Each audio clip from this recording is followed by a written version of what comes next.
जय। जय। दुनिया में सब कुछ बदल सकता है, सब कुछ। ज्ञान न बदला है न बदलेगा ज्ञान। कहा है ब्रह्म ज्ञान बिना प्रश्नों का समाधान कहाँ, उत्थान कहाँ, ध्यान और आनंद कहाँ। तुम क्यों कहाँ से आए, ब्रह्म ज्ञान बिना स्वयं अपनी पहचान का। जब तक ब्रह्म ज्ञान नहीं होगा समझ में नहीं आएगा अहंकार क्या है।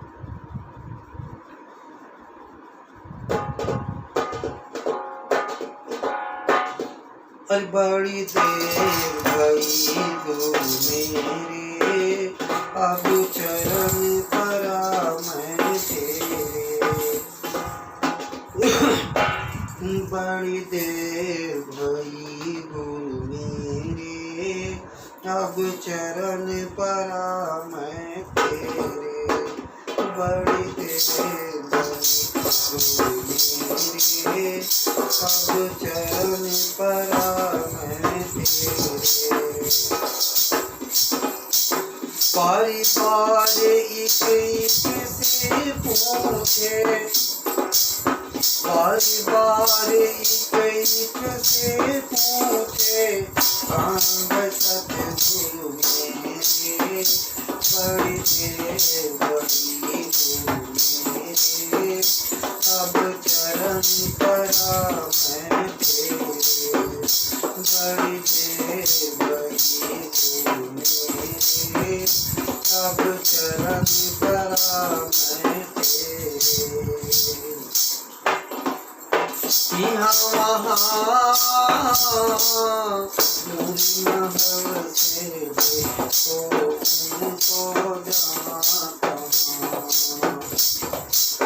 यहाँ वहाँ पूरी महल से देखो उनको जाता।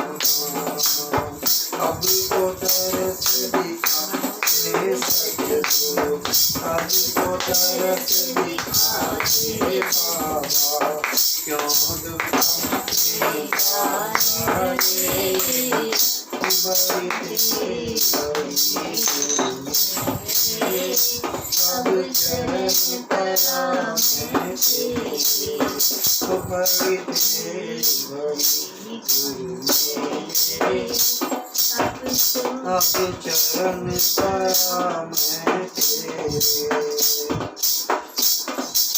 सतगुरु जी ने जो ज्ञान दिया हो, सतगुरु जी ने जो ज्ञान दिया हो, गीता में श्री कृष्ण दिया, गीता में श्री कृष्ण दिया।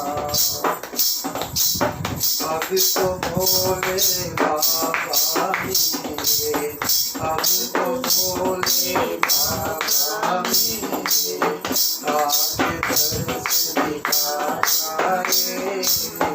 बड़ी देर भई गुरु मेरे, अब चरण परा मैं तेरे। बड़ी देर भई गुरु मेरे, अब चरण परा मैं तेरे। गुरु भक्ति में कदो निछावर, भक्ति में कदो निछावर, अपने तन मन धन को, अपने तन मन धन को। सुखों से भर लो जोगी का, सुखों से भर लो जोगी का। कर सेवा गुरु चरण की, कर सेवा गुरु चरण की। बड़ी देर भई गुरु मेरे, अब चरण परा मैं तेरे। बड़ी देर भई गुरु मेरे, अब चरण परा मैं तेरे। बोलिए सद्गुरुदेव भगवान की जय। बोलिए सच्चे दरबार की जय। जय। कि गुरु सेवा ते भक्ति कमाई, कि गुरु की सेवा से ही भक्ति मिलता है। समझ गए? तब यह मानुष देही पाई, इस देही को सुमिरह देव, सो देही भज भर की सेव। भजहु गोविंद भूल मत जाऊं, मानस जन्म का यही लाभ। मनुष्य जन्म का वास्तविक लाभ यह है कि प्रभु की प्राप्ति कर उसका सुमिरन करें। आगे प्राप्ति तब सुमिरन, जिसको तुमने देखा ही नहीं है। किंतु कुछ लोग प्रभु की सत्ता को ही मानने से इनकार करते हैं। यह उन लोगों की अपनी धारणा, क्योंकि प्रभु के प्रति जिसके विश्वास का निर्णय अपनी इच्छाओं के आधार पर होता है, उसकी बुद्धि स्वयं में भ्रमित हो जाती है। अज्ञानियों की बुद्धि शाखा वाली, जहां देखा वहीं पूजा करना शुरू कर दे। उनको धर्म शास्त्रों से लेना देना कुछ नहीं। कहते हैं जो धर्म शास्त्र के आधार पर यजन नहीं करता वो आत्महत्यारा है। उसकी बुद्धि स्वयं में भ्रमित हो जाती है। और ऐसे मनुष्यों से हमें यह सुनने को मिलता है कि प्रभु को प्राप्त करना कठिन ही नहीं बल्कि असंभव है, क्योंकि उसे देखा ही नहीं जा सकता। उन लोगों की स्थिति उस लाचार लोमड़ी की भांति है जो अंगूरों तक न पहुंच पाने के कारण उनको खट्टा कर देती है। हमारे धार्मिक ग्रंथ इस बात की पुष्टि करते हैं कि इस संसार को चलाने वाली एक शक्ति है, उसे देखा भी जा सकता है, जिसे लोग अपनी श्रद्धा अनुसार विभिन्न नामों से पुकारते हैं, लेकिन वास्तव में वह एक ही है, वो एक शक्ति है।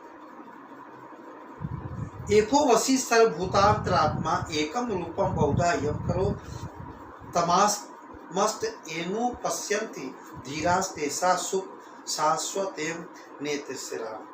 अर्थात वो प्रभु एक ही है, ईश्वर एक है, मिलने की विधि भी एक है, वो है ब्रह्म ज्ञान। वह सभी को अपने वश में करने वाला और सभी जीवों की आत्मा स्वयं के एक रूप को अनेकों रूपों में रूपांतरित कर लेता है।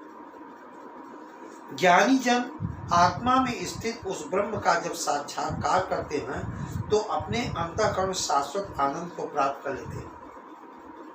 आनंद का स्रोत अंदर है, कहीं बाहर ही नहीं है। जितना ही आप बाहर खोजोगे भटक जाओगे।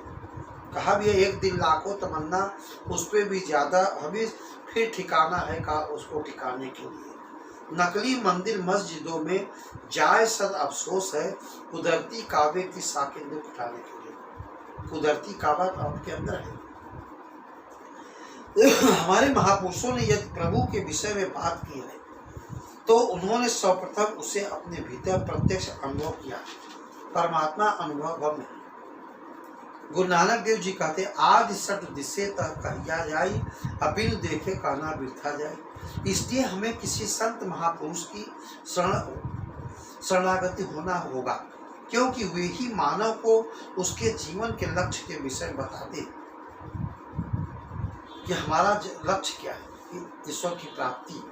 अगर लक्ष्य को नहीं देखो, सारी दुनिया रात दिन फटफटा रही है, लक्ष्य क्यों नहीं जा रही है, और उसे प्रभु के साथ मिलाकर उसको भक्ति प्रदान करते हैं। मानव केवल अपनी बुद्धि के द्वारा ही प्रभु की प्राप्ति नहीं कर सकता। यदि वह ऐसा कर रहा है तो वह मात्र आडंबर ही है। भक्ति का सही अर्थ तो प्रभु को देख लेना ही है, जब तक जिसको देखा ही नहीं। प्रभु मनुष्यों की बुद्धि व इंद्रियों के परे का विषय है, इस बुद्धि से नहीं देख सकते। इसलिए उस अगोचर माने नहीं, गो माने इंद्रिया चरण में पहुंचना, जितना तुम देख रहे हो माया है। प्रभु को मात्र गुरु के द्वारा ही इस मानव तन में देखा जा सकता है। अगम अगोचर गुरु दिखाइया, भूला मार्ग सतगुरु पाइया। कि जो गुरु भूल गए हो उसको बता देता, चेता देता। इसके लिए क्या करना है? राजयोग। वो राज तुम्हारे भी है, अंतर यही है किसी ने जान लिया किसी ने जाना नहीं। खोज उसी की है, सारी दुनिया की खोज वही है, उस परमात्मा को। लेकिन खोज गलत है कि मंजिल से मिलन की चाह लिए राही तो निकल पड़ते हैं अनजान नगर। एक बार नहीं, 100 बार नहीं, कई जन्मों जन्म तक चलते जाते हैं, मगर अफसोस है कि चौराहे पर आकर मंजिल से विलंब हो जाते हैं। आज मानव को भली भांति मालूम है कि कौन सी वस्तु कहाँ मिलेगा। कपड़ा कहाँ मिलेगा, कपड़े के व्यापारी के पास। सब्जी कहाँ मिलेगा, कुंजड़े के पास। फूल कहाँ मिलेगा, माली के पास। संसार का ज्ञान है, लेकिन आज मानव ये नहीं जानता वो परमात्मा कहाँ मिलेगा। इसलिए जो परम सुख, परम आनंद देने वाला परमात्मा है, उसको बाहरी क्रियाकलापों से खोज रहा है। इसलिए विश्व में शांति नहीं आएगी। विश्व में शांति तभी आएगी जब आपको ब्रह्म ज्ञान हो जाएगा। इसलिए शांति का स्रोत है। इसके लिए क्या करना है? राजयोग सर्वश्रेष्ठ साधन, साधन को अपनाना है। ओम युज्यान प्रथमं मनस्त्वा सविता धियं अग्ने ज्योतिर्निरुचाच्य पृथिव्या अध्या भारत। यजुर्वेद 11 मंत्र 1। इस मंत्र में परमेश्वर ने मनुष्य मात्र को अपनी प्राप्ति के लिए योगाभ्यास का उपदेश किया कि भगवान कैसे प्राप्त होंगे। उन्होंने एक मार्ग बनाया परमात्मा ने। यक्ष ने भी यही पूछा था। यक्ष ने का पंथा कि कौन सा मार्ग, कौन सा रास्ता। महाजनों एन कथा पंथा, एक खास ज्ञान है जिसको ब्रह्म विद्या कहते हैं। अगर इस ज्ञान नहीं हुआ तो आप समझ में नहीं है कर क्या रहे।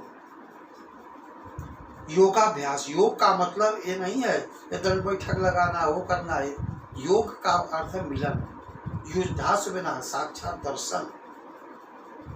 योग का अभ्यास करने वाले मनुष्य तत्व अर्थात ब्रह्म ज्ञान के लिए प्रथम जब अपने मन को परमेश्वर में युक्त करते हैं, ये मन से जो ही सोचोगे वही सोचना शुरू कर देगा, तब परमेश्वर उनकी बुद्धि को अपनी कृपा से अपने में युक्त कर लेता है।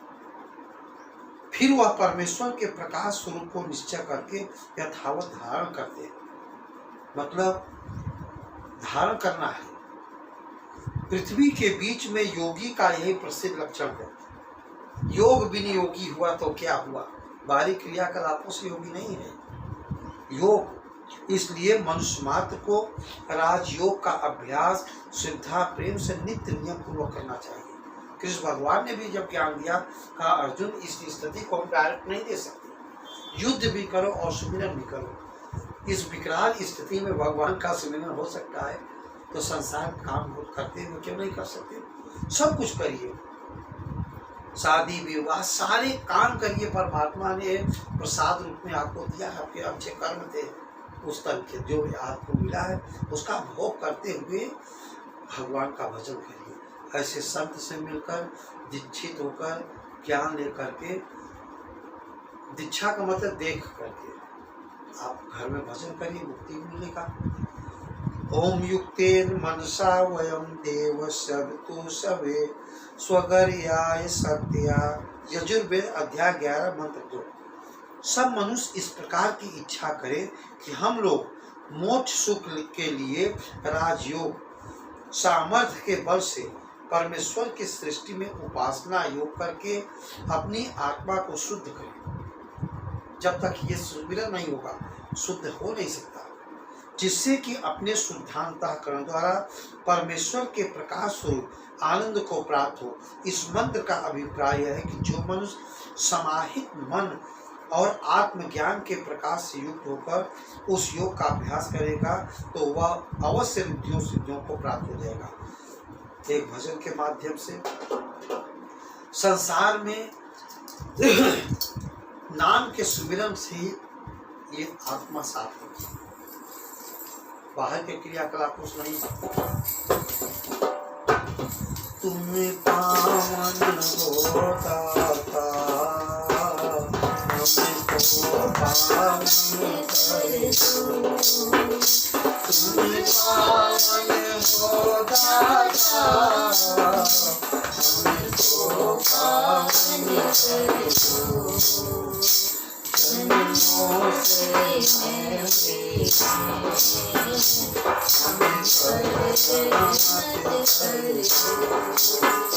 जन्मों से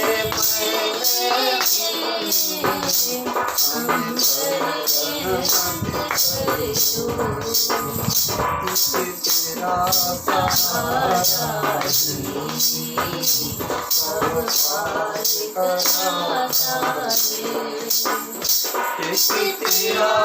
सहारा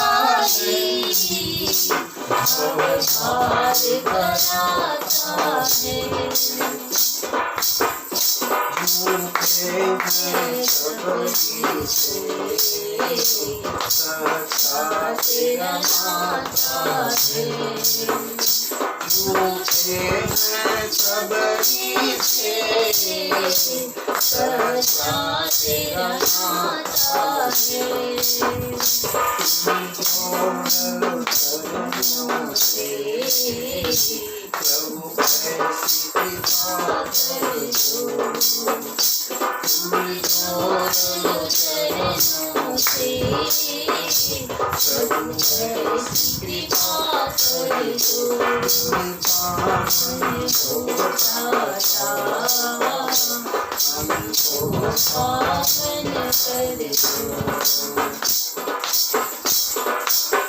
सारा जगत भिखारी है, सब मांगते हैं तुझसे। सारा जगत भिखारी है, सब मांगते हैं तुझसे। मैं एक भिखारी हूँ, बस गई दुआ तुमसे।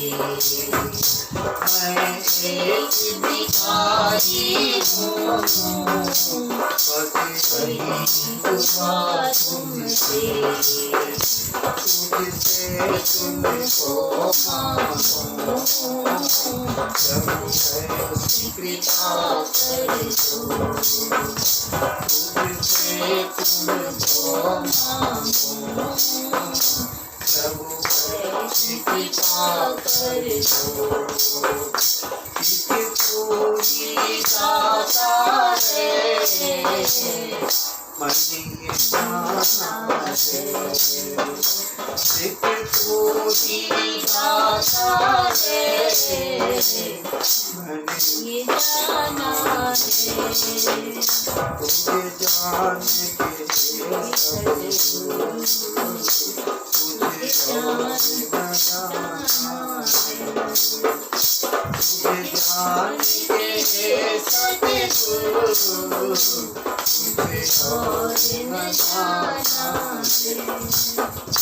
तुम पावन हो जाता, हमको पावन कर दो। वो गुरु विद्या जानता है जिससे मुक्ति प्रदान होगा। ओम युक्त्वाय सविता देवा न स्वत विद्यां दिवं ब्रह्म ज्योति करिष्यत सविता प्रसूवा पितान। मंत्र 3।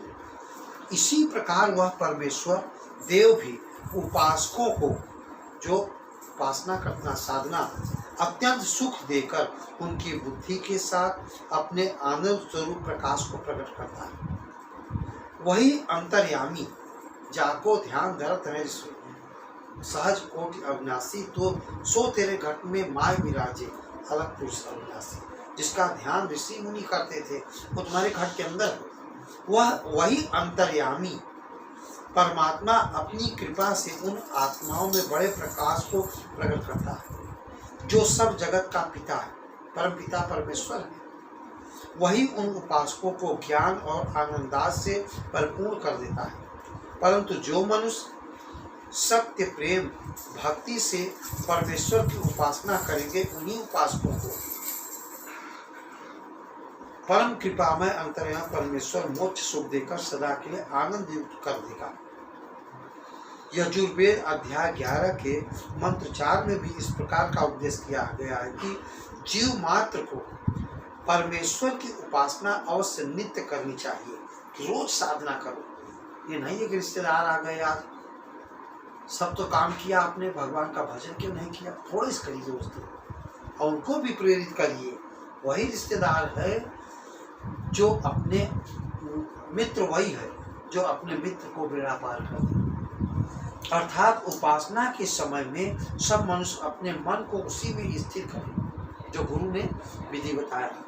बड़े बड़े बुद्धिमान ईश्वर के उपासक जो उपासना योग के ग्रहण करने वाले हैं, वे लोग सबको जानने वाले, सबसे बड़े और सब विद्याओं से युक्त परमेश्वर के बीच में अपने मन को ठीक ठीक युक्त कर देते हैं तथा अपनी बुद्धि वृत्ति अर्थात ज्ञान को सदा के लिए परमेश्वर में स्थित कर देते हैं, जो परमेश्वर सब जगत का धार पालन और न्याय करता है। वो सब कुछ देख रहा है, हमारे शरीर के अंदर बैठा हुआ है, जो सब जीवों के ज्ञान तथा प्रजा का साक्षी भी है। ये सूर्य चंद्रमा जो है ना, अग्नि देवता, जल देवता, ये आपके गवाही देंगे वहाँ, इन्होंने भजन किया है। हमारे सुबह से शाम तक जितनी आवाज़ें निकलती हैं, भगवान एक चित्रगुप्त होता है, वो नोट करता है, सारे कर्म तुम्हारे एक एक को देख रहा है और उसी के द्वारा आपको 84 के चक्कर मिलेगा, मुक्ति मिलेगा। परमात्मा से छिपा नहीं सकती। लेकिन योगी का कर्म न पाप वाला न पुण्य वाला। रास्ते में मान कोई गड़बड़ी हो गई तो उसको भगवान सब क्षमा कर देते हैं, इसलिए वो समर्पित भाव समर्पित हो गया।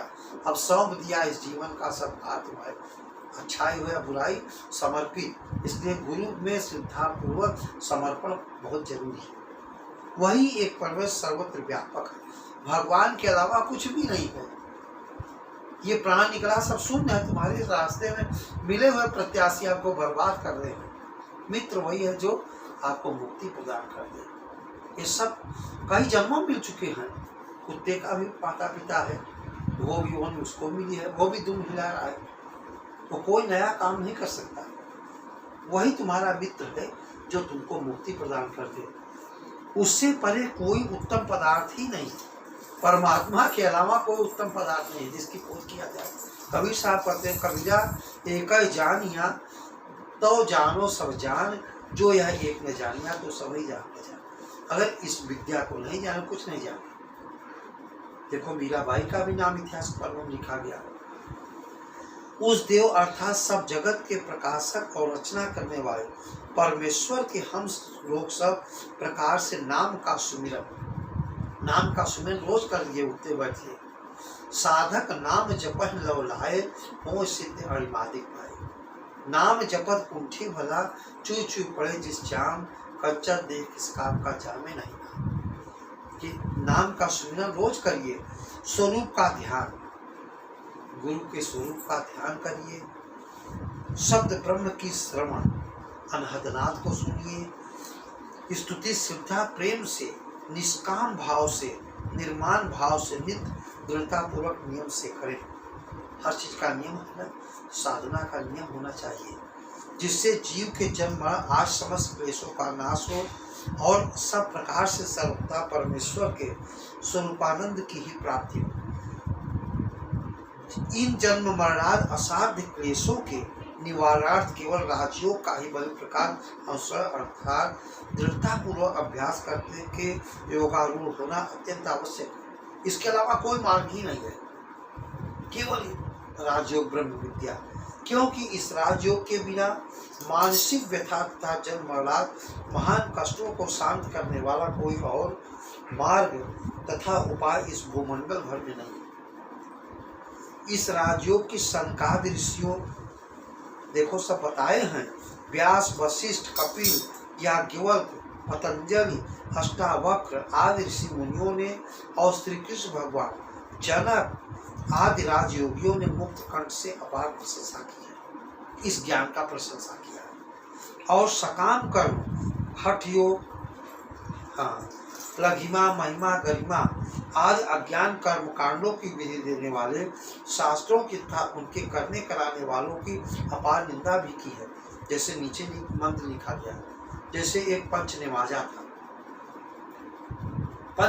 था, 5 बार नमाज पढ़ता था, भगवान को बड़ा कष्ट था, उन्होंने क्या किया, बरसात कर दिया। भगवान ने क्या किया, आंधी तूफान, मतलब तरह तरह के उन्होंने विघ्न डाला भगवान ने, लेकिन वो माना नहीं। जब पंचनिवाजा मर गया, दूत लेके गए, उसको 84 का चक्कर दे रहे थे भगवान। दूतों ने कहा, अरे महाराज पंचनिवाजा है, पंचनिवाजा। कहा इसने हमको बहुत परेशान किया है। इसी प्रकार हठ योग जो खड़े रहते हैं, कृष्ण भगवान ने ऐसा अनुमति नहीं दिया कि आप मौन हो जाइए, ऐसा अनुमति नहीं दिया। जो धर्मशास्त्रों को त्याग कर यजन करता है वो आत्महत्या है। तस्या जनन रे वास्तु निर्विशोध मोद जन्मन अविद्य करणो यो योग इत्यक्षर सलाह्य। योग रूपी अक्षर सलाका से जिस मनुष्य का नेत्र अर्थात हृदय की दिव्य दृष्टि नहीं खुली है, निष्प्रयोजन जन्म लिए हुए उस मनुष्य से पशु का जन्म लेना ही बहुत अच्छा है। उसका जन्म लेना केवल माता के यौवन का घातक तथा भूमि का भार ही समझना चाहिए। विश्वास विश्वास बहुत जरूरी है। अगर जिसने विश्वास जमा लिया फिर क्या पूछा। माता जने तो भक्त जन या दाता या सूर, नहीं तो जननी बांझ भल काहे गवावे नो। ना भारा सर्वता भारा, न भारा सत्य सागरा, नास्तिका महाभारा भारश्च विश्वास घातिक। पृथ्वी के ऊपर सुमेर, हिमालय आदि पर्वतों का भार नहीं है, 7 समुद्रों का भी भार नहीं, किंतु नास्तिक मनुष्य महाभार रूप है। इसी पापी के पापों के भार से वो कपादिक होते हैं। जब जब विश्व में जहाँ ज्यादा पाप बढ़ता है, पुण्य का पड़ा कम हो जाता है, यही उथल पुथल होता है। नाम जपत कन्या भली साक